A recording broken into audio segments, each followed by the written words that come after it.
Okay, hello everyone. It's Cynthia Painter here from Create Action Now, and we are going to be talking all things conferences today. Really want to give you some insider tips and around mindset and strategy of what a conference organizer looks for when it comes to a speaker. And so I have Tash Corbin, business strategist extraordinaire. I will let her fill in the gaps on her introduction, but she's amazing. She runs the Heart Centered Business Conference, which I'm going to and I've been to, and she also does I'm excited. I loved it. She also runs a massive Facebook group called the Heart Centered Soul Driven Entrepreneurs. I always have to think before I get those words out. It's a long one, and full of amazing women within that space. Tash, how would you like to introduce yourself today? Well, thank you, Cynthia. Yes, well, I usually say to people, you've got those things to tick off. I help women with business strategy. I run the Heart Centered Business Conference. I am a speaker myself. Tick, tick, tick. But when I think about what do I want people to remember about me, I am a total business nerd. I had my first business when I was 8 or 9 years old. I crushed up fool's gold into glitter and I sold it at school. I've been obsessed with business pretty much ever since, whether it be through business psychology and bias psychology, marketing. How does business actually work? I've worked in the corporate world. I've worked in government. I've worked in consulting, in management consulting. So I am a total nerd when it comes to business. And I really, truly believe that in the online business world, women do it best. And it's also handy that you remember that I'm 6'2", so that when we do meet in real life, you're not quite as overwhelmed by my height as most other people. So if you remember those things about me, then I think that we're onto a winner. And I have to say, the first time I met Tash, and I had heard her say that before, I'm 5'1". So the first time I met Tash was at the gala evening and she was in heels. So, I was. I figured I'd warned everyone I had the freedom to wear some heels, but I did still shock some people. That's okay. Absolutely. And the thing is, she's a hugger. So it was great. What I actually love, if I have to say on that, is that Tash has gotten it down pat how to get into a selfie at your height. So yes. she can do that easily enough at your height, which is awesome. Okay, so as people know, I'm all about helping women in business take their business to the next level of growth by adding in speaking and taking speaking to the next level. So really getting that visibility, particularly with face-to-face as part of their model. And that's particularly important to me and I think to them because it's such a great way to really connect with your message as well as connecting with others, those audience, all those people who know your audience, because there's a few ways to look at that. And my background particularly around mindset. So mindset plus 20 years in learning and development gives me a couple of know-hows to be able to share along the way as well. Okay, so I really want to pick Tash's brains today. I've given her that little heads up because I think there's a lot to learn here. Like I said, I've been to her conference. I'm going to her next one. I think I'm pre-sold into all of them. I haven't told Tash that yet, but I'm coming to all of them. Give me a ticket. It's all good because I found it really useful, practical, and a really nice mix of connecting as well as information for right where you are and in a way that you can digest it. So, but I wanted to start with, for Tash, how did you get into speaking? We know how you got into business with your fool's gold, but what about speaking? So I have been someone who's been quite comfortable with public speaking, or like I just kind of got over my fear of public speaking at a very young age. In school, high school, university, if there was like, does someone want to get up and say something, I'd get up and say something. And so speaking itself, I think, has been a consistent practice of mine even before I started my business. So when I started my business, I had it on my list in my ideas and ways to grow my business that speaking would be a big part of that, whether that be creating my own video content, speaking at live events, attending conferences, being asked to be a speaker. I even had, you know, getting on the speaker circuit as potentially being something that I would do. And I was very mindful of staying open to lots of speaking opportunities when I first started my business. I think my first few speaking opportunities I created for myself. I created a workshop, or I ran a live event of some sort. And after that, then I felt quite comfortable to pitch myself to go and speak. I would go to like a business breakfast, and then after going a couple of times, I would just let the organizer know, look, I'm open to being a speaker if you need someone soon. Or they would ask me, because I would ask great questions and stand up and introduce myself really well, and those sorts of things as well. So I think my first foray in was like just I made the opportunities for myself, and then I started being selected as a speaker at some smaller, more local events, and then got invited to speak at larger conferences after that as well. Fantastic. And it's great that you already were comfortable with speaking. Not everybody is. What do you say to people to be able to help them get more comfortable in speaking if they're not coming from that natural ability? Yeah, look, I just say it's practice, right? Like, I still sometimes get the rash of despair when I'm speaking, which I describe this like rash, like comes out of my boobs and up around my neck and then just basically envelops my face and I turn bright red.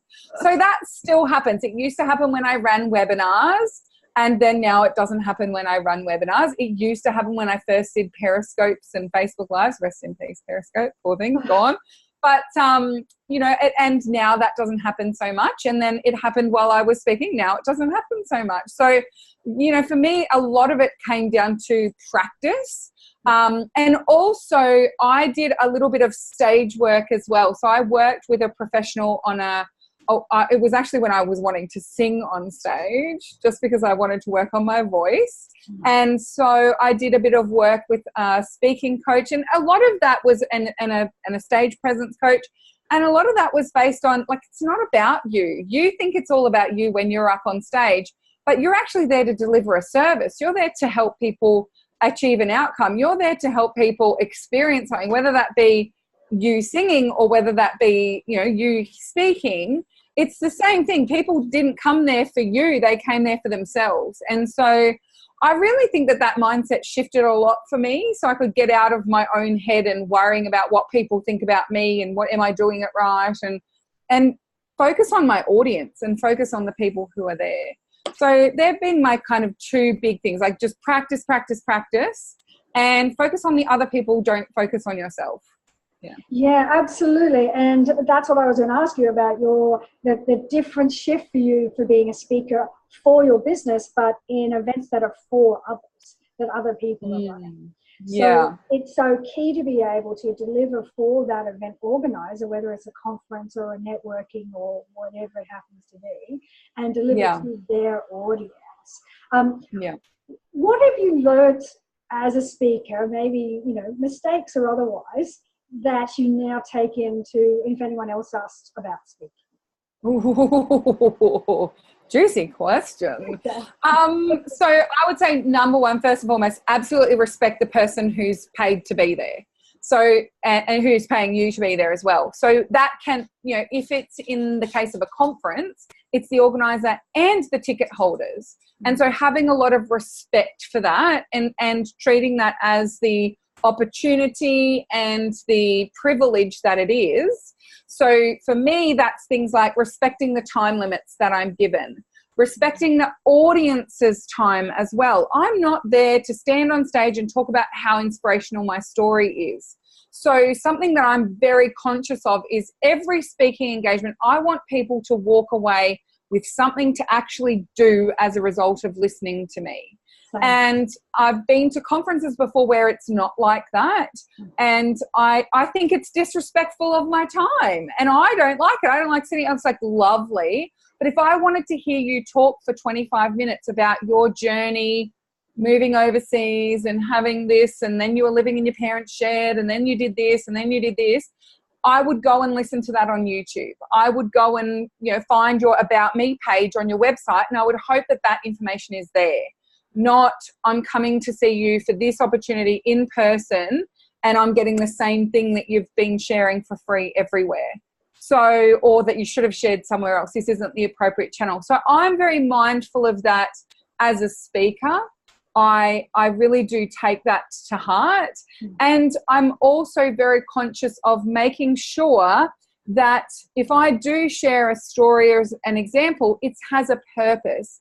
It's almost like when I'm writing. When I write, I've written a book, when I write my blog posts, when I write my ebooks and those sorts of things, I'm very conscious that every word is taking up someone else's time.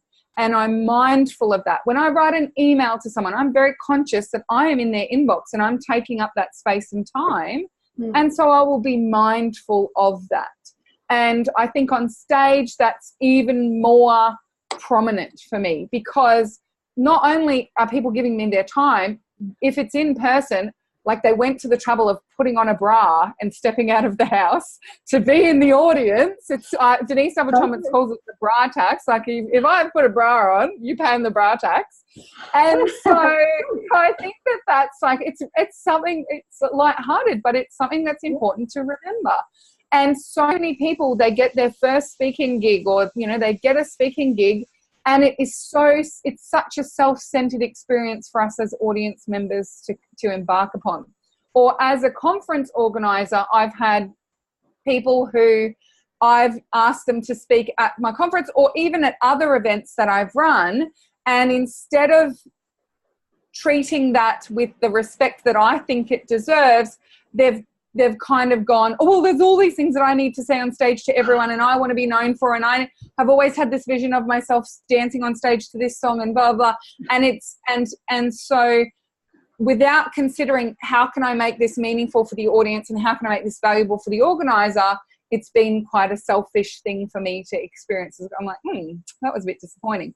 And ultimately, it shows in the reviews. It shows in the feedback that I get. When I ran the first conference in 2017, the people who treated it with that level of respect and were really mindful of the audience and wanted to help people achieve outcomes, they were listed time and time again as people's favorite speakers. They got the best speaker ratings. Yeah. The ones who didn't necessarily think about those things, weren't as prepared, didn't think it through, didn't practice, hadn't presented this information before in any form, they consistently got the lowest ratings. And so, I think it reflects on you as a speaker as well. I'm not just saying it because I want to improve my conference or people to treat me better, but I think it reflects on you with your audience as well. Oh, absolutely. And those are some of the mistakes, I guess, or no-nos that I've seen some people do. Definitely too much of their story. That you're hearing, from birth onwards, and it's exhausting, let alone the fact that I'm highly pragmatic, so I do agree that they sort of sometimes give you everything. In fact, it's not that they're necessarily, then there are those that give you everything, but they give you everything on the topic rather than where that audience member is at, as typical. It's like everything to do with gravity rather than, your feet are on the ground. So they tell you way too much. And then the other big no-no is the sales pitch.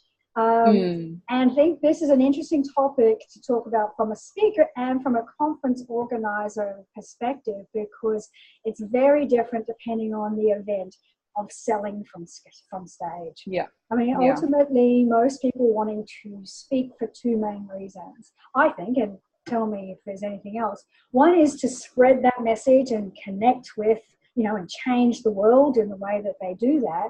And the other is to make an ultimate sale, whether that's sign up for the newsletter and then you get the sale, or people immediately working with you.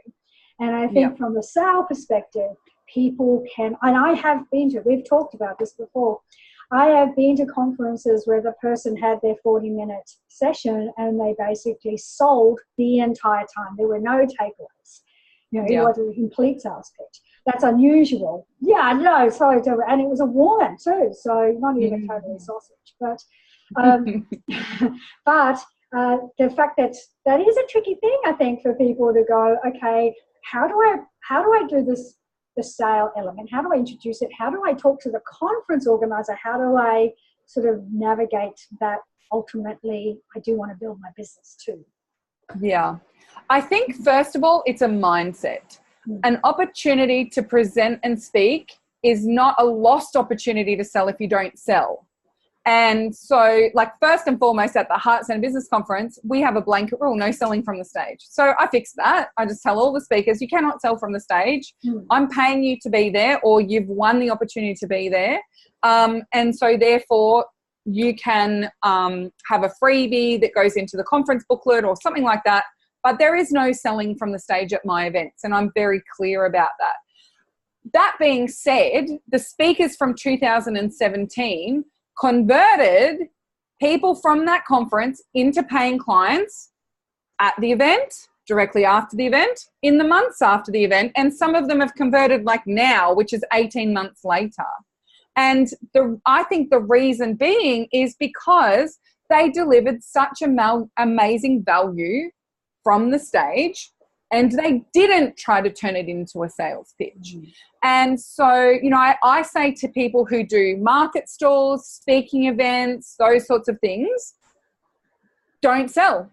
It would be better to get every single person from that audience to sign up for something for free than to get one person to sign up for your $15,000 package or something and not get the others. Yeah. And getting the others, if they found your presentation really valuable and you offer them, like, if you want to come and get this free thing, then, you know, I've got a more in-depth ebook on it, or I've got a video training that goes, like, in most cases, you're not going to have the time to go through everything on the stage. Yeah. So if there are pieces of it that you can give to people for free as a freebie or something like that, you can give people access to that.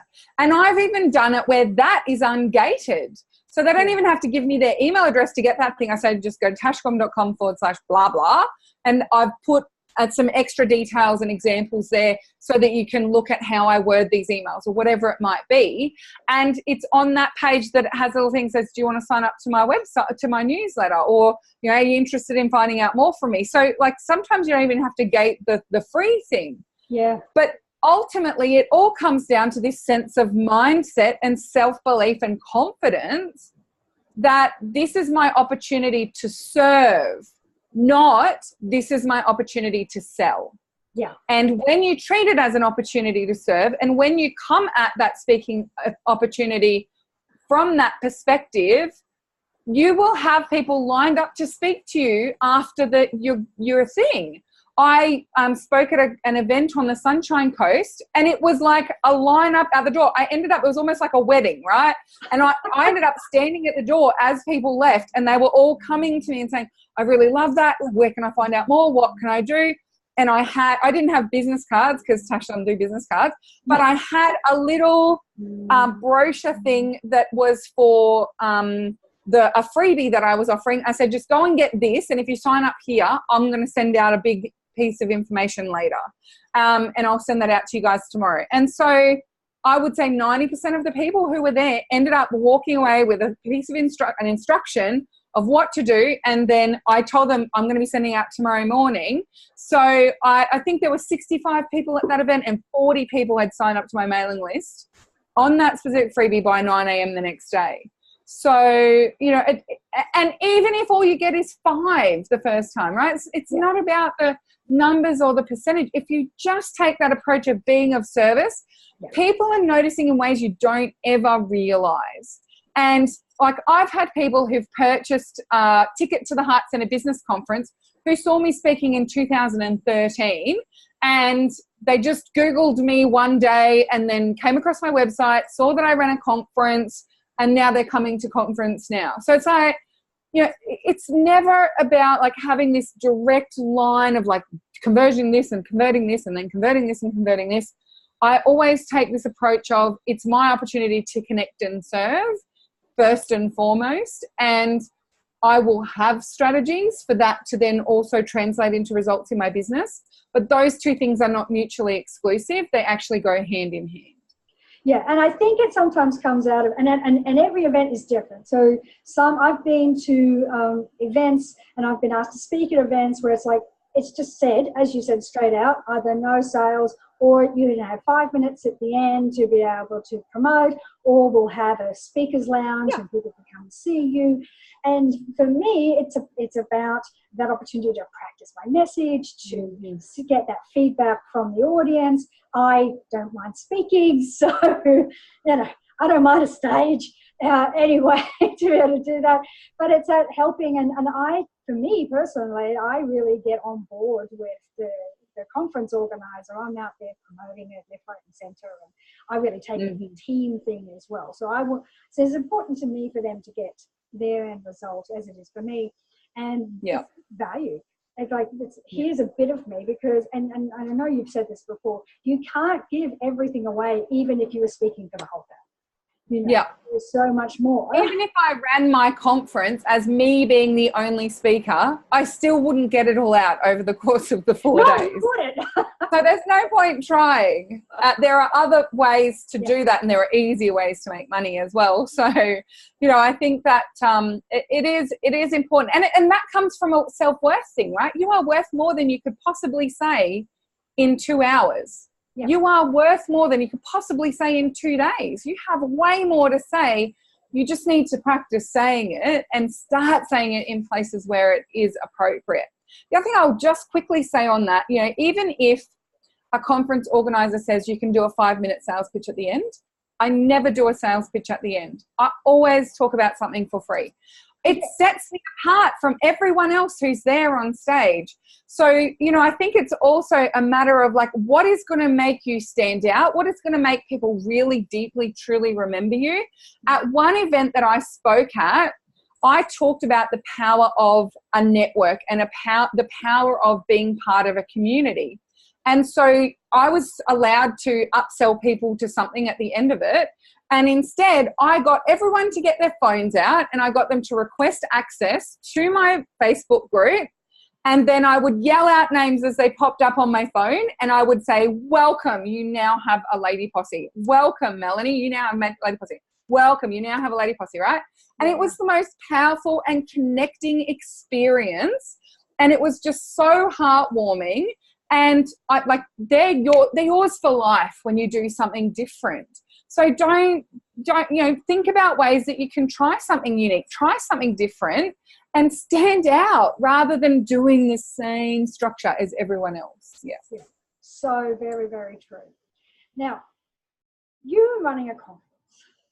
I am, coincidentally. And I'll get you to tell us a bit about it in a second, but I'm an event organizer at heart. I love, my friends call me Captain Clipboard. I love organizing things.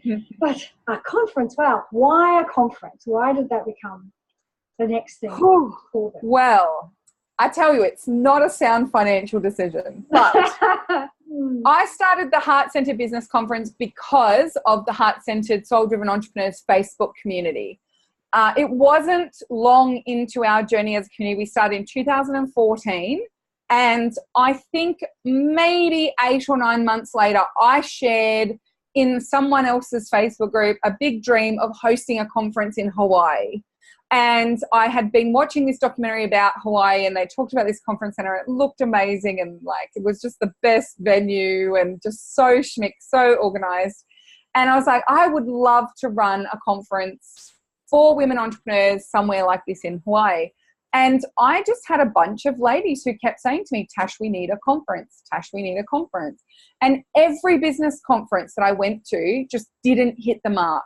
It was either all men on stage and maybe one token woman, no people of color. It was all selling from the stage. Or it was all these, I went to one conference and it was all women speakers, and I was so excited, and they were all these hard luck, down on my luck stories, and they're like, and now I'm making $10,000 a month and I'm so excited, I'm so happy. But there was no takeaway from it. It was just poor me, blah, blah, blah, this sucked, then it got better, and then now things are getting a little bit better. And half of them, it wasn't even better financially, but they had this renewed sense of excitement about their business, and they felt that was the thing to share. But I was going there as a multiple 6-figure entrepreneur already, And I really felt like there was nothing where you knew the people on stage were successful. You knew the people on stage were heart-centered, that they actually, you know, they weren't these like NLPing you in the sales process, FOMO-based marketing, trickery to get you on their list, sending you 45 emails in 12 days when you join us. Like, I just wanted to fill a conference stage with people who are mostly women, that included women of color and focused on diversity as an important part of that process, and where we could learn from their success and talk about business marketing strategies from an implementation perspective. Like, well, what do I do in my business? What am I going to make some decisions here? I'm going to do that in my business. Or that's not the right strategy for me, but I'm going to take this part away from it. And so that urge and that like driver just kept bubbling away inside me, because I was attending conference after conference that never hit the mark. I had this community, a growing community of women who are like, we need to all get together. Tash, you should run a conference. Let's have a conference. Tash, you run a conference. And so in 2016, I said, right, I'm going to give myself a year. I'm going to run a conference on the Sunshine Coast in Queensland, and it's going to be this Heart Centre Business Conference, and that's what I did. So our first conference was 2017, and most of the speakers were women that I already was connected to and I knew. And then also through some connections, I was able to pay for Mike Michalowicz and Zach Spuckler to come over from the States, some bigger names. And we had this great mix of women from the community, myself, and then a few speakers who were external to the community. We got Denise Duffield-Thomas as well. And so we had some people who were external to the community, so we could have this nice balance of internal and external speakers, and I had some stage time as well. The first conference, I'm very open, made a $26,000 loss. It wasn't a sound financial decision, but that's why I waited to run the conference when I did, because I already had a business that could sustain that loss. I knew going into it, it was a brand new conference. I wasn't 100% sure when our sales would be. I was learning a lot of the process as I went, particularly with promoting. I had run conferences and events before at uni. I'd run them through my workplace, but I never had to promote them to people who are paying for it out of their own pocket, right? When you're in the corporate industry, you know, any corporate industry, it's a given that you go to your industry's conference that year, and it's a given that it's like $3,000-$4,000 a ticket. Selling to women who are solo entrepreneurs in most cases, may not necessarily have that same budget, may not necessarily have that same background of course you go to conferences. That's what you do. So it was a big unknown factor for me. And to get 100 people there for the first conference, I think was a raging success. I was very happy with it. And now in 2019, we're about running even, which is great. If we have some more ticket sales in these last few weeks, we will make a little profit, which is kind of cool. But the main impetus for me creating that conference was because I saw that there was no other conference that ticked all of those boxes. And from a business perspective, it was an act of love for my community to create the opportunity for them to get together, learn from speakers that they wouldn't normally be able to go and see. Like, to go and see Mike Michalowicz is a $5,000-$6,000 ticket in the States, plus flights, plus accommodation, getting over there, all of those sorts of things. So I can bring all the speakers to Australia. We have the opportunity to see them all in one. And then also creating these opportunities for networking and getting to know each other. And the other thing that I do is I pluck people out of the audience one year and put them on stage the next year. So it's also a great way for me to, like, I'm all about raising the lady posse and raising our community and helping them to grow and flourish online. And one of the ways I can do that is create this speaking opportunity for them as well. And many of the people who have spoken previously and are now speaking in the future at the conference, this is a game-changing speaking opportunity for them as well. Absolutely, yeah. and that's what I do like about it as well, having gone on, you know, part of this journey with you from attending in 2017 and coming into 2019. You know, we also had opportunities outside of that with the business summit and so forth. So there's a Yeah. genuineness for anyone who knows you in what you're trying to achieve as the bigger picture as well, and it's consistent and aligned in the actions that you take. Yeah, I totally forgot about the business summit, right? So what we did last time was anyone who purchased a ticket to the conference got a chance to participate in a summit where I provided the audience and they got to speak on video. So we did an online live business summit over the course of 5 days, and you're one of our very popular speakers at that, Cynthia. And, you know, this is the thing, right? I am with you. I understand the value of speaking opportunities for entrepreneurs, particularly women entrepreneurs. We are programmed and trained as young women and as girls not to speak up. And this is deprogramming that and creating the space and the platform to do that, creating the opportunity to practice doing that, and giving people access to audiences that they might not have access to as well. We had over 4,000 people register for that summit. Now, for a lot of the women who spoke, they'd never, ever had an audience of 4,000 people before. And so, you know, that's what I'm really passionate about, and that's part of that underlying reason of why I created conference as well, because I do see speaking, I'm singing your language, aren't I? Like, speaking is so powerful for women in business, and I want to be part of providing those opportunities for people. Oh, and for me, it's a non-negotiable, and it may take for you know, each individual who's out there watching this, it may take different forms, from Facebook Lives to videos to, you know, being on stage and face-to-face in different ways. But it's a non-negotiable, as far as I'm concerned, to really get out there and connect with your audience. There are quite a lot of people, as we know, who would have aspirations of speaking on stage or speaking on stage more. So what I really want to be able to unlock with you is give us the conference organizer's view. And I know you've touched on this already. The conference organizer's view of, what are you looking for? How do you pick a speaker? And we know some of them, you know, we're not more multimillionaires yet necessarily, but, you know, what are you looking for? What's important when you're looking at for a speaker and looking between speakers, because you choose for you when you're running an event like this?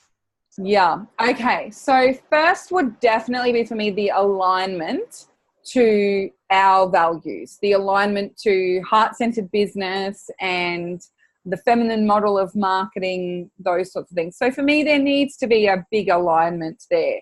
We have had speakers who aren't familiar with that, but in the process of me following them, I'll read their book, I'll listen to their audio book, I'll watch their YouTube videos, and I will be able to very quickly get a vibe for how do they sell in their business? What do they stand for? What are they teaching? I will sign up for their mailing list. I will go to a webinar of theirs, and I will see how I'm treated as someone who's in their, who's invited them into my inbox. If I get 45 emails from someone within 5 days, I don't want to be treated like that as a buyer, and I don't necessarily think that the audience at conference want to behave like that as a seller. So that's probably not aligned. So that's the first thing, is just that general looking at that alignment. But from a speaker quality perspective, I will look at YouTube videos. I will go and check out their website. I will, often I already know them, right? So I will say something about looking for speakers for conference, and the people who reach out generally are people who know me already, and I know of them and I know them as well. So that definitely plays a role for me.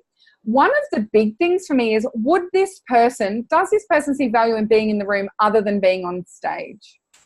So would this person buy a ticket? And when Denise Saville-Thomas shared about Heart Centre Business Conference a few months ago and said that she would be speaking again, and she shared it on Instagram, I got instant direct messages from Instagram from about a dozen people saying, oh, I just saw Denise is speaking at your conference. I'd love to put myself forward as a speaker. Please let me know, what I can do to apply as a speaker. And I, in the first instance, said, look, we're still forming up our speaking roster at this stage. But if you're interested in the conference, here's the link for, with the website. And, I'd love to see you at conference regardless. Here's the information on how you can get your ticket. That's a little test of mine. Yeah. Because most of them wrote back and said, oh, look, it's not really a good fit for me to come along as an attendee, or I'm only really interested in speaking, or someone said, I don't pay for conference tickets. And I was sitting there thinking, well, you don't have my best interests at heart. It costs me $600 per attendee to have you there, regardless of whether I pay you a speaker fee, and you're not willing to pay for your actual conference ticket to be in the room. Like, often, like, the thought I have is, have you even met me? Like, this is not about speakers and like you're up here and we're down here. This is about the community. I want speakers who will hang around in the room and have conversations with people, not because of what they can get in sales, but because of the fact that they see the value in beautiful, connected, supportive relationships and getting to know people and supporting and helping people regardless of whether they spend money with you or not. And so, yeah, for me, that's a little test. If you ever reach out to me and say, I want to speak at your conference, and I send you the link to go and buy your ticket, do not tell me it's not a good fit for you, or you're not interested in going to that conference, or you don't pay for conference tickets, or, you know, I want the people on stage to be the type of people who would want to be in the room regardless. And that's why most of my conference speakers come from the room the previous year. Yep. So if you want to speak at conference 2020, come in 2019. If you want to speak in 2021, come in 2020. So there are two ways that I do that. I pick people who've come to the previous conference, and I'll just approach them and say, hey, I want you on stage at 2020. Usually that's happened because they've asked great questions. They've been present with the community. They've been present. We have an attendees group. They're in the attendees group saying, oh my gosh, this is amazing. Let's all meet up. You know, if anyone needs a buddy, come and see me. I'll be wearing the headband with the big flowers on it, or whatever it might be. So they're there being very present with the audience, and I'll go and stalk them and check out their work. So usually it's that, or what I do a few months before each conference is we have the Speaker Pitch Fest as well. And it is only open to people who hold a ticket. So Tori Cruz won Speaker Pitch Fest this year. So she's teaching Connect and Convert on Camera, video strategy. And she actually won that spot on stage because she had purchased a ticket to conference. And I invited all ticket holders to present a pitch to come and speak at conference. And they made little videos and the attendees voted. And so, you know, I think for me, I might be a little bit different to other conference organisers in that I really do see a lot of that plucking people out and popping them onto stage. But ultimately, it comes down to the same principles for all conference organisers. To what extent are you an expert in your field, and have you presented in this space before? I say to people, you know, if you're waiting for me to pick you to be on stage at conference, you pick you now. Yeah. Because I'm not going to pick you today unless you pick you today. So create events for yourself. Speak on camera more and more. Run a video series like you're doing, Cynthia. Like, you're interviewing me, but you're on my radar as a speaker now. And that is a very simple and easy thing to do. You know, go to conferences and events. Get familiar with that event, particularly for big events. I won't even approach an event organizer if I haven't paid to go to it previously, because I don't know what the event's like. I don't get the feel for the room. I don't know whether I am actually a great fit for that event. So I'll go and support the event first, and then at the event maybe talk to the conference organizer and say, you know, I would be interested in speaking here. What's the process for that? Do you have a process for that? Be very, very willing for the organizer to say, we'll let you know after conference, because, you know, usually when they're running it, they've got other things on their mind. But I do think it comes down to those same principles of be mindful of the value proposition for the organizer, be clear on the value proposition for the audience, and then give yourself plenty of opportunities to practice, to be aligned, to be seen. Those things will make a significant difference to whether you're selected as a speaker or not. Absolutely. And I mean, that all resonates with me because it's, we're on the same page in that respect. Certainly as somebody who's run events as well, and I don't want to pick somebody who's going to turn up for their first time. To be out there testing their message when it's very important what I'm delivering, in that space for that audience, because that's, as an organizer, that's your branding. What's important is that the people who've paid to put their bum on the seat and invested their time and their effort and energy, they could have been doing anything else on those days. They get the little takeaways that are really important to them. And that means that you as an organizer is getting that as well. And certainly I would think that every event that I've spoken at, yes, even while I've got a new one coming up, but even that, I got that because I went to their event. Yeah.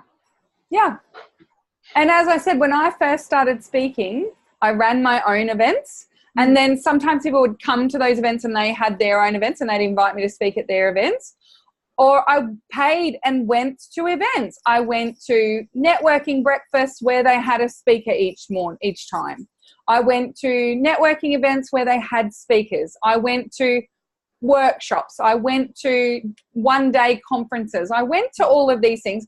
One, I went there to learn and to grow my network and do all the things that you get out of it as an attendee. But two, I also wanted to increase the likelihood that I would be asked to speak at other events and at future events. The other little strategy that I always use is I sit as close to the front of the event as possible. And if there's an opportunity to ask questions, I ask really smart questions. And the reason why I do that is because, one, I think it's really valuable for everyone else in the room to dig a little deeper. And two, I become known. People are like, who is that lady who just asked that really good question? And so people come and seek me out. When I attend an event, I can tell if I've asked a great question or not by how many audience members come and speak to me. And I will. I went to Hay House Writers Workshop last year. In the breaks, I would have had 15, 20 people every break come over and say, thank you for asking that question. That was so helpful.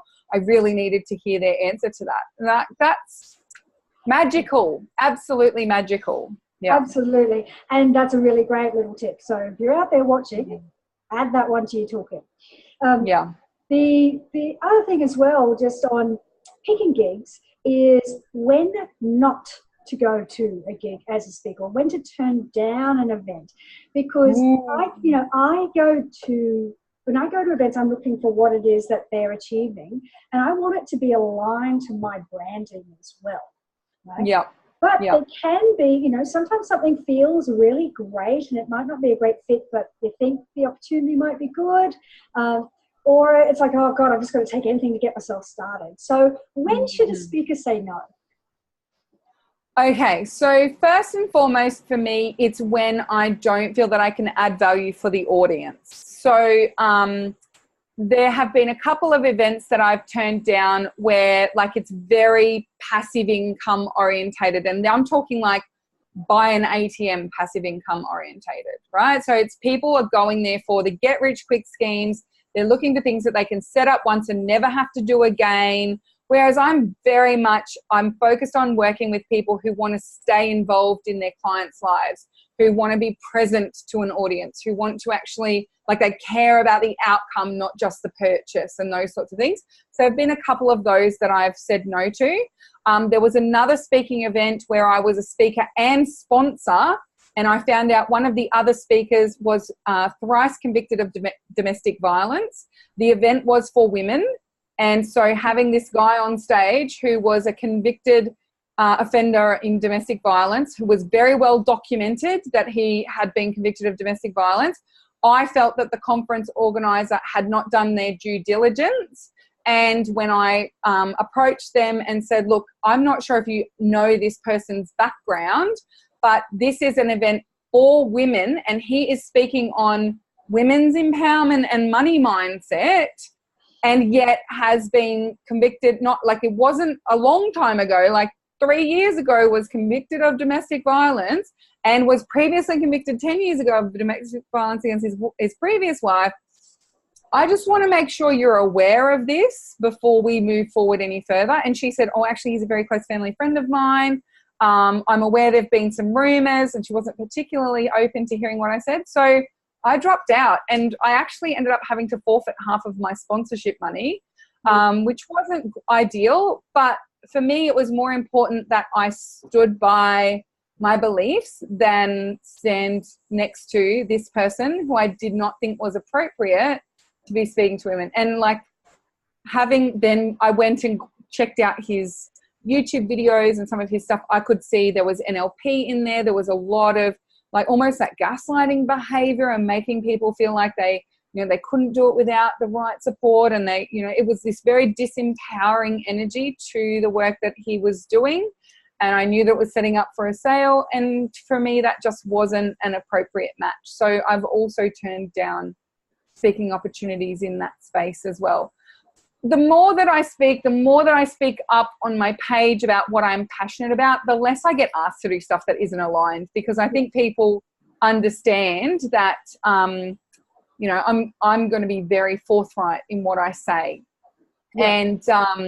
And I think the other thing for me is that like sometimes I have spoken where there's someone who I disagree with who's also speaking at that event, but I'm also very mindful of the way that I approach that. So I will say to the organizer, I'm aware that XYZ person is going to be speaking on stage at your event. That person has a very different approach to their sales process to me. And I just want you to be aware of that, because I, in my presentation, will say, don't be lured into using NLP in the sales process. If that other person says, do this to NLP people into making the sale, then it's going to be clear that we have conflicting belief systems and we're teaching different strategies. And actually, the two people that I've had that conversation with, they've said, I think that's a good thing. I think it's actually a good thing that we have different strategies and different ideals that are there on stage. I've also then reached out to the other person and said, I want you to be aware that this is the model that I teach. You're speaking before me. So da-da-da. Or I've said to someone else, like, you're speaking after me. So I don't want you to come on stage having me just said blah, and then you're about to say, oh, I'm going to say the opposite, and you're caught unawares. Yeah, so here's the basic outline of my presentation. So, I think even as speakers, we need to be collaborative. We don't need to be like dismissive of each other. And there's a way of us presenting our models and our way of working that can be respectful, maybe a little cheeky. I'm quite cheeky, but it's still respectful, and I'm giving people ample opportunity to understand what it is that I'm going to be saying before I say it. Yeah. So sometimes I'll turn it down. Like that other one with this guy, I was like, I'm definitely not sharing a stage with him. I know that he's going to be offering his $15,000 thing at the end of his thing. I don't want to be associated with that at all. And I definitely don't want to be listed as a sponsor. And then in other cases, you can adjust the way that you speak and the preparation that you do. Yeah. Yeah. Right. And I mean, and an additional little takeout from that, as you've said, which, those watching along, I think I hope you note this as well, is that whole idea of working with the other speakers, because I think a lot of people just stand in isolation. They'll work, with the organizer, but not necessarily connect in. And it's funny, actually, it reminds me of a conference that I was speaking at, and I could tell from the wording, little synopsis that they put through, I could tell from the wording, and then I wasn't surprised in reality. It wasn't anything that conflicted with what I was doing, but there was about 4 of them that all covered DISC. But you could tell in the wording. And so therefore, as an audience member, it actually became boring, because you basically heard DISC in 4 similar ways, additionally to that. And so you could see it was just my isolated elements. The organisers hadn't picked up on it, but maybe, but certainly there was nothing across them. Or as a person who was in the room, because I do like to be in the room when I'm presenting. I'm speaking in February, and I've actually asked to go to an additional day because I want to hear what other speakers are saying, so there can be alignment, and I'm not telling them something they already know down the track. So there was nothing of those people that came before them that went, oh, let me build on that, or let me, take it from there. So I think that understanding that it's a team effort when you're doing that, it's not just your back little bit of isolation. Yeah. And that comes from that mindset of, I'm here to serve. I'm here to serve the organizer. I'm here to serve the audience. It's not about like climbing to the top of the pyramid and being the best speaker because you completely romped all over everyone else. I don't think that kind of competitive behavior is necessary nor appropriate these days as a speaker at an event. We're very mindful of it with Heart Centre Business Conference. I actually sequence the speakers based on what they're speaking about.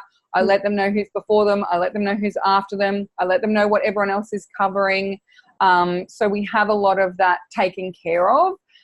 And because we have so many of the speakers come for the entire thing, they've heard the previous person and they can build on, oh, well, Amanda just said blah, blah, blah, and I totally agree. And what we're going to do is we're going to go deeper in this part of it. So I think that's a sign of a great speaker as well, as being able to take that information, build on it, show the linkages between what you're sharing with the other speakers. And so you're really deepening people's experience on stage. There are many conferences that I've been to where you can tell, like I would even say Hay House Writers Workshop, right? Like there were parts of the day where people were teaching you how to write a book, but there were parts of the day where people were there to promote their book and teach you a bit of what their work was. And, that's probably appropriate for a book-related / Hay House event. But to be able to go to an event and see things build on from each other, I think is extreming, it's 10xing the value proposition, because you're not learning the same things over and over again, or you're not learning conflicting things and having to decide what to do with them. And it's also not just like this random, like, oh, here's a bit of this, oh, here's a bit of that. Like, it's not this like scattergun kind of approach as well. Yeah, absolutely. I'm really interested in your thoughts on this next question, which is, we've talked about alignment, and for me, alignment is a lot about authenticity. So when you turn up on stage, from an conference organizer's perspective, what are your thoughts on people turning up authentically, almost didn't come out, authentically on stage from the way they speak and the way they dress, and being mindful, therefore, though, of the alignment to what conference organizer. So in simplistic terms, obviously, if we've got something that's quite professional, we're Smart Business Casual, for example, at the Heart Centre Conference, and that person's very much a jeans, a t-shirt, and a sloppy Joe sort of person. What are your thoughts on a speaker and how they still turn up authentically but align to what's happening with a conference organizer? Look, I think your authenticity is way deeper than how you look, first and foremost. So for me, going to events like that, when I did my stage presence training, one of the things that helped me step into the mindset of focusing on the audience was wearing heels. I rarely wear heels these days, but something that I did at conference last year was I wore platform sneakers, these beautiful gold luxury ones, so that it was still that sense of, it was a trigger for me. That was something that really felt aligned for me. I have no issue with my speakers being on stage. I have a funny feeling 2 of them that I know of will be speaking on stage in jeans, sloppy Joe, totally fine. That's absolutely them.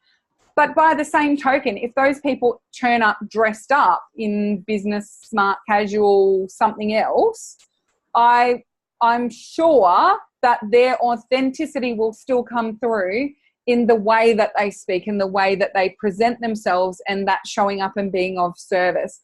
I think, look, I have been to, not necessarily at events as per se, but I have been to webinars and listened to trainings where people talk about authenticity and being themselves and till the cows come home, and then do not behave authentically in the sales process.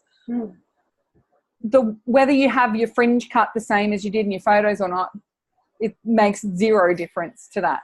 I think that there is a difference. One thing I did say about, I went to a conference and Victoria Gibson was a speaker, And I actually tweeted and tagged her and said, one thing I love about Victoria Gibson as a speaker is you recognize her by her photos.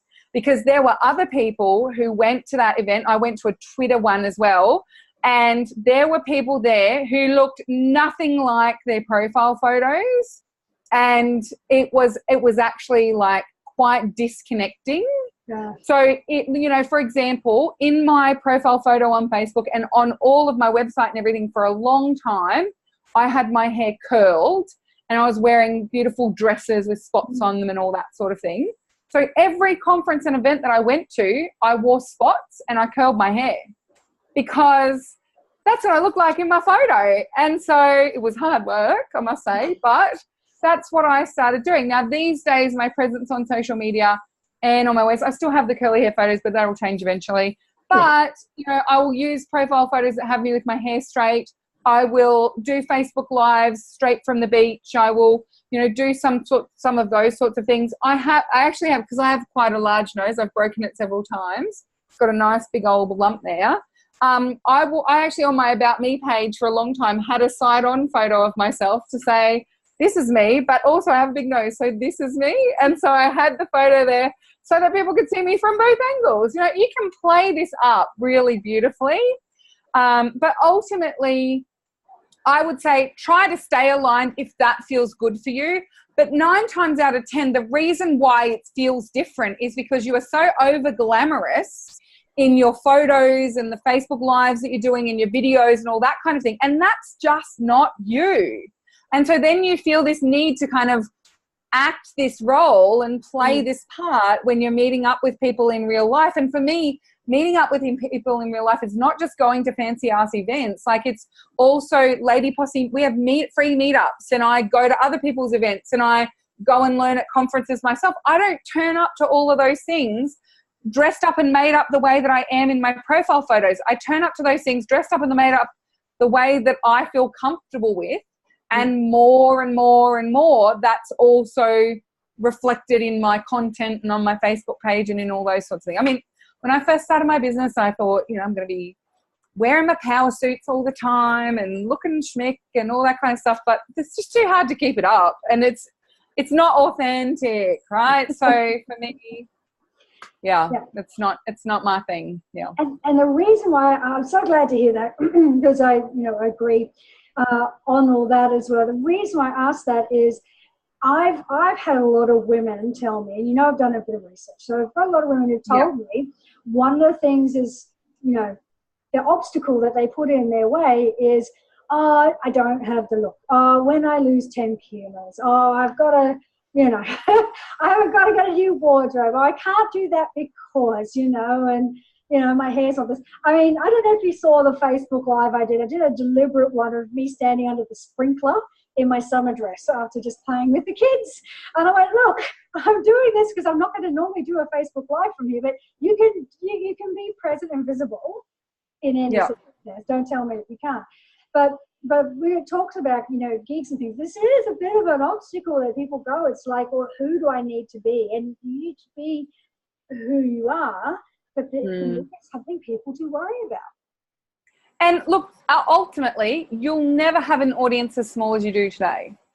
If you only have 50 followers on your Facebook page right now, that is the perfect time to get started because not a lot of people are going to see your stuff.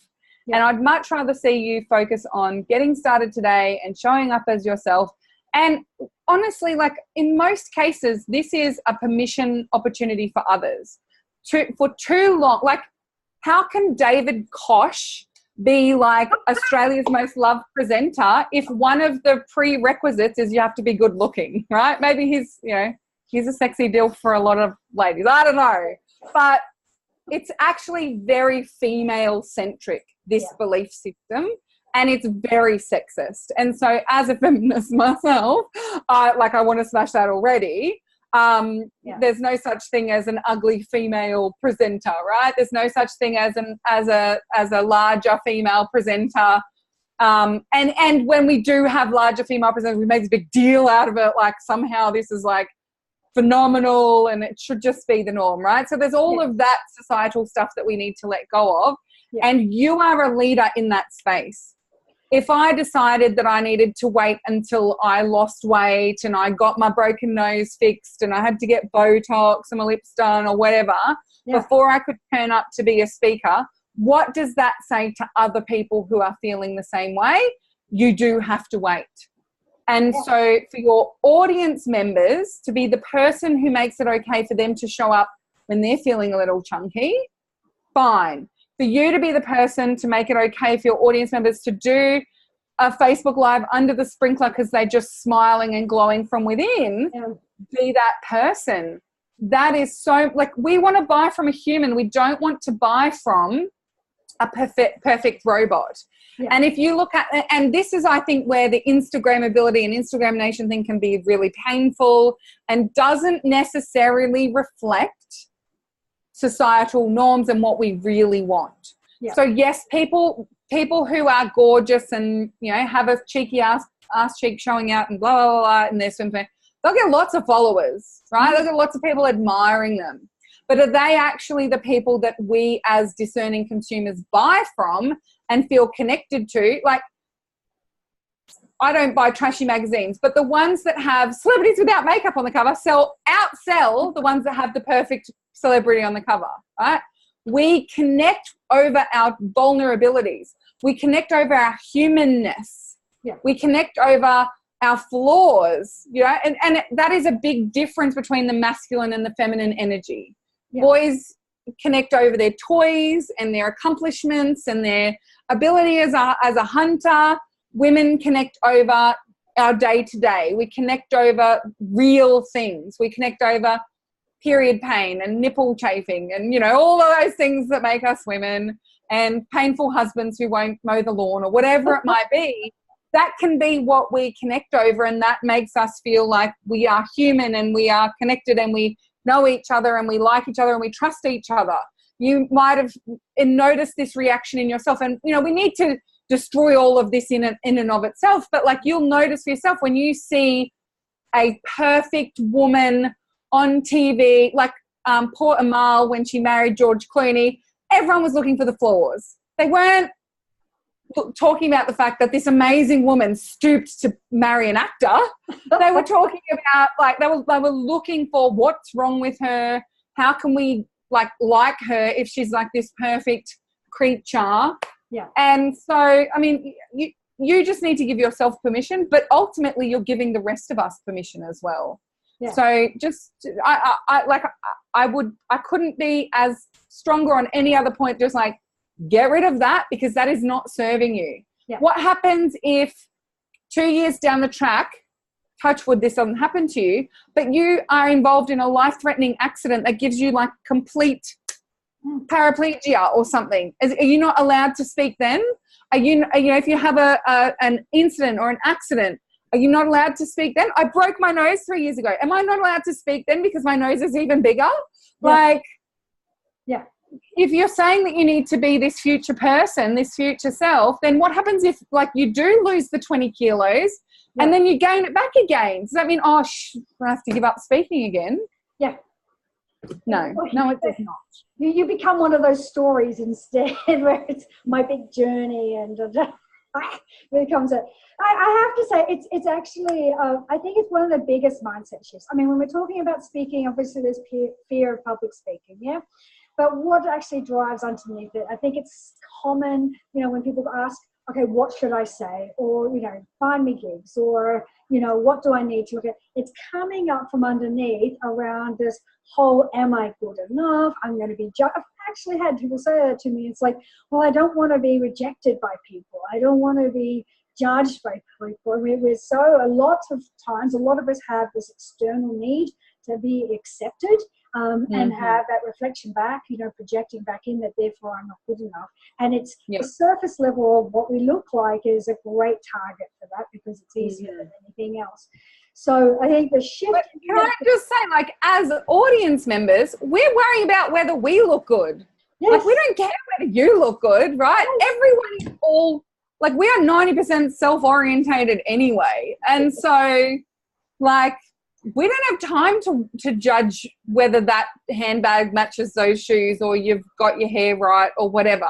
The The only reason we fear that behavior in others is because we've exhibited it ourselves.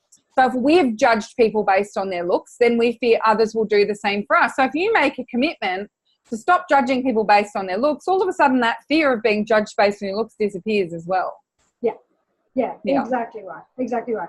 So, so for those following along, really take this to the heart. The fact that in here, what Tash is saying as a speaker, as an audience member, and as a conference organizer, is that we're really here about wanting to be able to hear from you, not what you look like. And so when you give yourself over to the audience and over to the experience, you come from that place. It's a lot more core. Now, it takes some work to get there. You might need to work with somebody on that, by the way. But there's lots of people you can work with on that. But, really concentrate on what you're delivering and how you're serving the experience of those who are in the room, and turn up as yourself. So I've seen some great speakers who do that really, really well, who break that little, I must turn up in the suit norm. And they're the ones that you remember, and they're the ones that you follow as we go from there. Beautiful. So the last couple of questions for you, Tash. One is, okay, we've given lots of tips, but if we were to sort of give a final couple of takeaways for those who are wanting to get up and speak more, and do the face-to-face, get on stage, and those who want to start being on stage and those who want to do it more, what would be the takeaways? I would say the two biggest things are create opportunities for yourself and go to these events. It seems so simple and so straightforward, but you'll be surprised how many people are still sitting at home, not going to these events because they want to be a speaker at them. And that people want to leap into, I'm on stage, I'm an amazing speaker, I do speaking tours, da, da, da. I ran a speaking tour just last year, and one of my speaking events only had 22 people there. Right? It's a practice. It is such a practice. And I had thousands of women in that town who followed me and were a part of my community. And so there was a lot of lessons from that for me. So take the stairs. The first step is go to an event. If you're not even willing to walk into the room and be with your peers, then how on earth are you going to overcome your fear of stepping up in front of them on stage? So when you go to those events, you can ask questions, you can get to know people, and you can get some extra opportunities. So many people are like, I'm beyond that, right? Well, if you're beyond that, you're beyond us. Yeah. And so that attitude's not going to get you anywhere, I don't think, and particularly not in this day and age of connected business. And then pick yourself. Make events. Even if you just get 8 people there. When I first moved to the Sunshine Coast, I ran a sales funnels workshop, 15 spots, bunch of little boardroom of ladies, delivered some great content for them, formed a little posse of those people. Whenever I ran other events locally, they would try and come to them. It just creates all of this beautiful momentum. And you don't have to organize a giant theatre and a big event and travel overseas and interstate and all of those sorts of things. Just run events locally, charge $25 a ticket, cover your costs, get some practice in, go to the local networking breakfast, go to a couple of conferences. For me, conferences have always been a non-negotiable for my business. They're great for my network. They're great for speaking opportunities. They're great for my business results. They're great for learning. They're just so powerful. They're great for my energy. So for me, going to those events and creating opportunities for myself, if you can do those two things, regardless of where you're at in the speaking space, then I think you're going to move forward to that next level. Yeah, absolutely. Yeah. And I have to say, when I first started in business and I wasn't doing what I'm doing now, I've sort of niched further. But when I first started, I ran some events and nobody turned up. But, I kept doing it. I sat there by myself in the meeting room of the coffee shop. And I'm like, they said they were going to be here, and they didn't so much, but I just did it again, and I learned and tweaked, and I did it again, I learned and people turned up.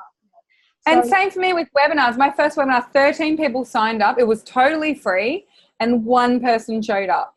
But I wouldn't be able to get 1,500 people signed up to a webinar today if I hadn't run that first one. Yeah, absolutely. And I think that's the thing we've talked about before as well, is if you don't get started now, it's going to take you so much longer to get that return on investment. So you need to do now to create the momentum. Otherwise, you're still always at ground zero. Yeah. Being able to do that and test it. Beautiful. Well, we've talked about heaps. I want to give you a moment to, I mean, I think everybody who would be listening to this wants to come to conference now, but hey, give your little pitch as well for conference, just to wrap it up with a bow for us. Well, I think it's for women in business, so who are entrepreneurs, solo entrepreneurs, have a small team at that kind of level of business. If you are someone who wants to learn different strategies that will help you to grow your business, and you want to be surrounded by other heart-centered women, this conference is an absolutely amazing opportunity for you to do that and to experience that. And we have no selling from the stage, as I said. It's in Queensland each year. And 2019, you can find the link is ladyposse2019.com. We'll make sure we share the link so you can spell LADYPOSSE, ladyposse2019.com. And if you're listening to this after the 14th of March, which is when conference is, then it will redirect to the 2020 website anyway. So ladyposse2019.com is how you find us. We are on Facebook as well under Heart Centered Business Conference. And yeah, you'll be able to find us. You can stalk me. That's fine. Absolutely. And you'll see me at 19 and 20. So yay! I'm just super excited. Yeah, it's I've said this before, it's really an important part of my strategy. It's right where my peeps are, and it's something I get a lot out of. So yeah, excellent. Absolutely. Thank you so much for giving me the time. We've nattered on. The time has flown. We've really done really well. I appreciate that.